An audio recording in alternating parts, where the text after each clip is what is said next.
Yaz akşamıydı. Hava sıcaktı ama rahatsız etmiyordu. Işıklar renkliydi, masalar dolu. Kadınlar topuklu ayakkabılarını çıkarmış, erkekler ceketlerini sandalyelere bırakmıştı. Bir yerde çocuklar koşuyor, bir yerde yaşlılar alkış tutuyordu. Hayat olması gerektiği gibiydi. Kimse acele etmiyordu, kimse tetikte değildi.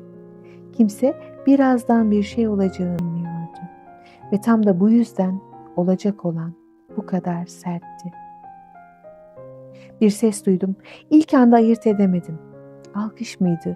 Müziğin bir parçası mıydı? Bilmiyorum. Sonra bir ses daha geldi. Ve o an bacağımda ani bir sıcaklık hissettim. Yanma gibi. Ama ateş değil. Dizlerim boşaldı. Yere çöktüm. Ayağa kalkmak istedim. Kalkamadım. Etrafımda sesler yükseldi ama kulaklarım onları anlamıyordu. Sanki biri sesi kısmıştı. Bacağıma baktım.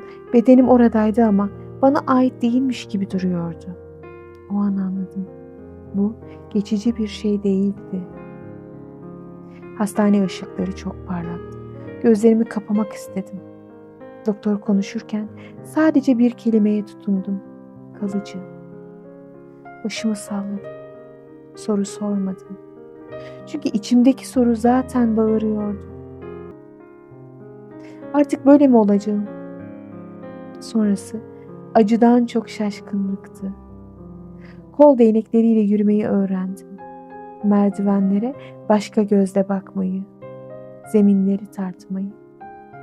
İnsanlar bana nasıl bakacaklarını bilemediler. Ben de kendime. En zor olan acı değildi. En zor olan birden yavaşlamaktı. Eskiden düşünmeden yaptığım her şey şimdi hesap istiyordu.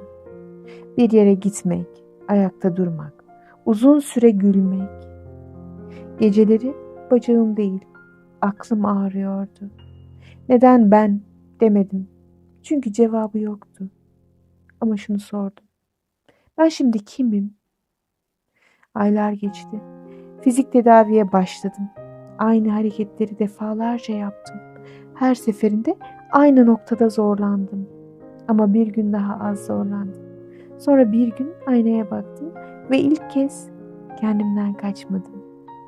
Topallıyordum evet ama ayaktaydım. Hayat eskisi gibi olmadı ama tamamen bitmedi de. Şimdi bir yere giderken acele etmiyorum. Bir adımı atmadan önce dengemi hissediyorum. Ve şunu öğrendim. Hayat bazen seni durdurur ama seni bırakmaz. Ben o akşam düğüne gittiğim insan olarak kalmadım. Ama hala buradayım. Hala yürüyorum. Biraz farklı, biraz yavaş ama kendime daha yakın. Eğer bu hikayede kendinden bir parça bulduysan ve benzer hikayeleri dinlemek istersen burada kalabilirsin. Bu hikayeler yalnız olmadığımızı hatırlamak için anlatılıyor.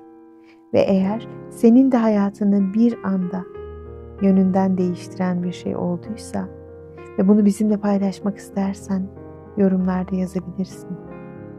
Belki senin yaşadığın başkasının yükünü biraz hafifletir. Yalnız değiliz, yalnız değilsin. Sevgiyle kal.